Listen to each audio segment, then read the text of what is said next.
بسم اللہ الرحمن الرحیم۔ تفسیر در منصور سورہ بقرہ آیت نمبر 184 کے تحت میں یہ حدیث پاک منقول ہے کہ حضرت سیدنا انس رضی اللہ تعالیٰ عنہ سے مروی ہے کہ حضور نبی کریم رؤوف الرحیم صلی اللہ تعالیٰ علیہ وآلہ وسلم کا فرمان عالی شان ہے، جب قیامت کا دن ہوگا تو روزے دار اپنی قبروں سے اس حال میں نکلیں گے کہ اپنے روزوں کی خوشبو سے پہچانے جائیں گے۔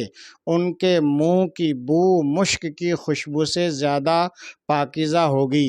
ان کے لیے مشک کی مہر لگے ہوئے دسترخوان اور کوزے ہوں گے۔ ان سے کہا جائے گا، کھاؤ کہ تم نے دنیا میں بھوک برداشت کی، اور پیو کہ تم پیاسے رہے۔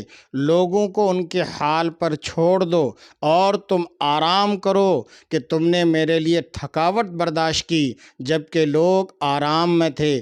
پس روزے دار کھائیں گے اور پئیں گے اور آرام میں ہوں گے جبکہ لوگ حساب، مشقت اور پیاس کی شدت میں ہوں گے۔ سبحان اللہ، سبحان اللہ۔ میرے پیارے اسلامی بھائیوں اور اسلامی بہنوں، روزے دار کی کتنی بڑی فضیلت اس حدیث پاک میں بیان کی گئی ہے، لہٰذا اپنے آپ کو روزہ رکھنے کے لیے تیار کر لو۔